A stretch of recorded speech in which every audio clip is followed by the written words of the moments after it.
So, today I'm going to talk a little bit about how to get good shoulders, how to improve your shoulders, and how to build shoulders. Now, any kind of bodybuilding or something, it's really simple. You just got to break it down and think about what you're doing. Now, a lot of people do mindless exercises such as pressing, and they don't think about what they're doing. So they'll just do loads of sets of presses, a few sets of lateral raises, and they think they're done for their shoulders. Now, obviously, the shoulder is divided into three parts: your front deltoid, your medial deltoid, and your rear deltoid. So a lot of people, and I'd agree with this, always start off with the compound movement, which is a pressing movement. So that could be standing, which is really hard because you have to really stabilise things in your core, and it's a lot harder than doing it seated, but both work really well with a barbell or dumbbells. So start off with that, and that's going to primarily target your front deltoid, but it's also going to target your side as well, and to a small extent the rear. But it's a really great exercise, and the problem is a lot of people focus too much on that, and due to heavy benching, heavy dumbbell pressing, people tend to have quite strong front deltoids. And the key to building good, impressive shoulders is not the front; it's the medial deltoid, which is the side one. I'll show you mine. I've always had quite good medial deltoids, as you can see.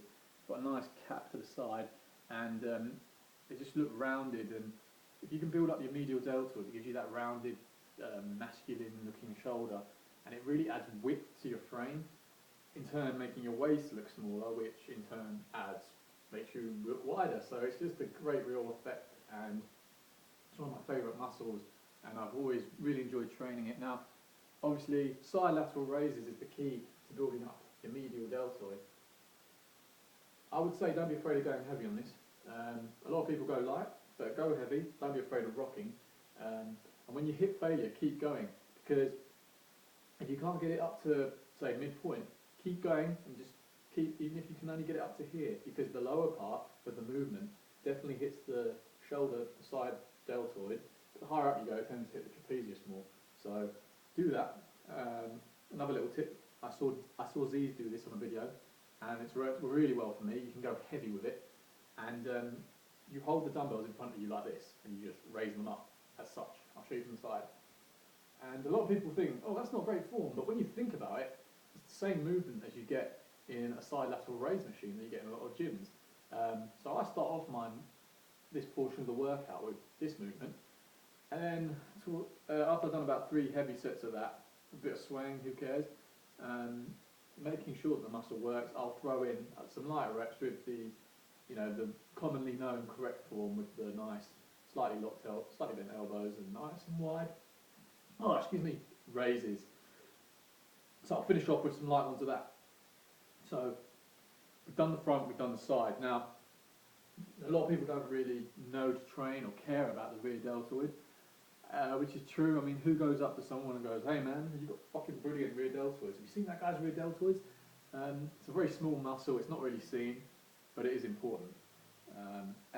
Because we want proportion, we want 3D delts. So for 3D delts, you've got to build up every head, and more importantly, it's just very important for your stature and your posture, because a lot of people have dominant front deltoids, which causes their shoulders to round, and they walk around like this, and it's just not a good look. So if you train your rear deltoid, it pulls your shoulders back, and it just keeps your posture good and healthy. And finally, a lot of people, myself included, we like to throw in some traps to finish off a shoulder workout. Why? Well, it's not really part of the back. It may not really be part of the shoulders, but it kind of comes just above them. All part of the whole shield effect, the upper pecs, the shoulders, and the traps. And good pair of traps. It's beastly, and it looks really good. So, I'd say shrugs is the best movement for that. Shrugs with a barbell works well. Dumbbells works even better. The only issue with dumbbells is, obviously you can go quite heavy in shrugs, but sometimes if a gym, a lot of gyms like mine include, the dumbbells go up to 50 kg or around 110 pounds for folks in America, etc. And you want to go heavier. So in an ideal world, I'd do dumbbells because I just feel it works better. But sometimes I do go into the barbell when I'm feeling a bit naughty and I want to go heavy. All right. Behind the back shrugs works well as well with a bar. Obviously, you can do upright rows. Wider the grip, more works the traps. The closer the grips, I don't really feel as comfortable with that. It puts a lot of strain on the shoulders. It works the shoulders. It works the traps to a degree. But for me, I'd rather go with a wider grip because I just feel it keeps my shoulders safer, and shoulders are very easy to injure. So yeah, just a quick recap. Hit your front deltoid, your side deltoid, and your rear deltoid. Put effort into all of them. Make sure you hit your traps hard at the end, and then you'll get a nice 3D delts, hopefully. But fitness is a journey, so remember, you've got to get yourself from A to B. See you next time.